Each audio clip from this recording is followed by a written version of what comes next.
স্বাধীন বাংলাদেশে আমরা হয়তো আর কখনো এই ডক্টর ইউনূসের মতো মানুষটিকে খুঁজে পাবো না। আজকে বিনিয়োগ সম্মেলনে এই ডক্টর ইউনূস কথা বলতে গিয়ে, বাংলাদেশের মানুষের কথা বলতে গিয়ে, দারিদ্র্যের কথা বলতে গিয়ে, 1974 সালের কথা বলতে গিয়ে, 1971 সালের কথা বলতে গিয়ে তিনি আবেগ আবৃত হয়ে চোখের পানি ফেলে দেন। ছোট বাচ্চাদের মতো হামাগুড়ি দিয়ে সে কান্না শুরু করেন।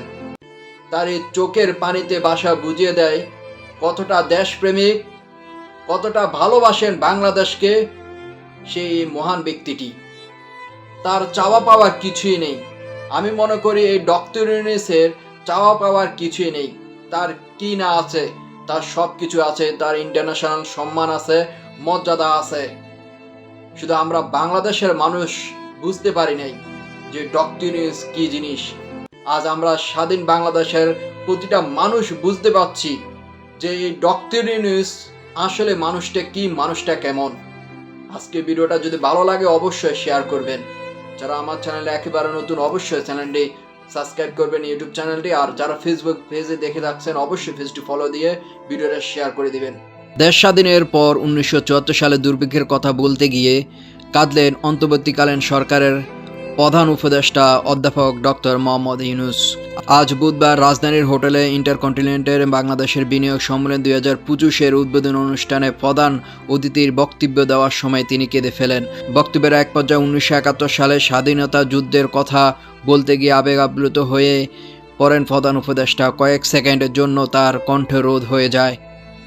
এরপর 1974 সালে দেশের দুর্ভিক্ষের কথা বলতে গিয়ে কেঁদে ফেলেন তিনি। ডক্টর ইউনূস বলেন, 1971 সালে প্রাণত্যাগের বিনিময়ে একটি স্বাধীন দেশ সূচনা হয়। এখন বাংলাদেশের জনসংখ্যা 18 কোটি, তখন ছিল এর 3 ভাগের 1 ভাগ। এরপর আসে 1974। এ কথা বলে আবেগ আবৃত হয়ে নীরব হয়ে যান প্রধান উপদেষ্টা। বেশ কিছুক্ষণ কোনো কিছু বলতে পারেননি তিনি। পরে চোখ চলচল অবস্থায় আবার বলতে শুরু করেন। প্রধান উপদেষ্টা বলেন, ক্ষুধায় মানুষ মারা গেছে। আমাদের দেশের অনেক বড় একটা দুর্ভিক্ষ ছিল, 15 লাখ মানুষ মারা গেছে। তখন এমন ছিল স্বাধীন বাংলাদেশ। তিনি বলেন, আমরা বছরে একটি ফসল ফলাতাম। তখন আমাদের অন্য কোনো উপায় জানা ছিল না। আমাদের দেশে মানুষ কৃষক হিসাবে পরিচিত ছিলেন, কারণ তাদের আর কোনো পেশা ছিল না। আর তাদের মধ্যে 3/4 নিজের কোনো জমি ছিল না। জীবন নির্বাহের জন্য একটাই ফসল ফলাতো। জীবন অনেক কঠিন ছিল। ডক্টর ইউনূস বলেন, যদি আপনি 1974 সাল থেকে 2025 সালের এই যাত্রার খেয়াল করেন, দেখবেন অনেক চমৎকার একটি সফর। বড় বড় শিল্প নিয়ে আমরা আলাপ করছি। বিদেশি অনেক কোম্পানি আরও শিল্প কারখানা এখানে গড়ে তুলতে চায়। বড় বড় বাজার নিয়ে কথা হয়, তরুণ জনগোষ্ঠী নিয়ে আলাপ হয়। খুব অল্প সময়ে অনেক পথ পেরিয়ে এটি এখন বাংলাদেশ। দুর্ভিক্ষ সেই সময় গরিব মানুষকে ক্ষুধার ঋণ দেওয়ার মাধ্যমে পরিস্থিতি নিয়ন্ত্রণে আনতে একটি উদ্যোগ নেওয়া হয়েছিল, যাতে তারা নিজেদের ব্যবসা শুরু করতে পারে বলে উল্লেখ করেন প্রধান উপদেষ্টা। তিনি বলেন, বিশেষ করে নারীদের দেওয়া হয়েছিল। সেটি ছিল ক্ষুদ্র ঋণ কর্মসূচি। আমরা গ্রামীণ ব্যাংক প্রতিষ্ঠা করলাম। কোনো ধারণাই ছিল না কোন পথে যাবে। বৈষম্যের এক নামে পরিণত হলো। বিনিয়োগকারীদের উদ্দেশ্যে করে তিনি বলেন, আপনি যে দেশে বসবাস করেন না কেন, আপনার ভিতর ছোট একটি 1974 বসবাস করে।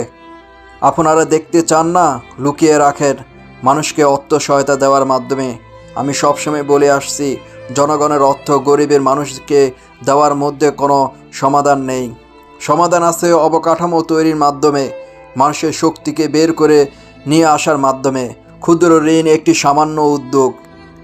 প্রধান অতিথি বক্তব্য ডক্টর ইউনূস বলেন, বাংলাদেশের ব্যবসা ভালো সুযোগ রয়েছে। এই ব্যবসা শুধু বাংলাদেশের জন্য নয়, সারা পৃথিবীর জন্য সুযোগ তৈরি করতে পারে।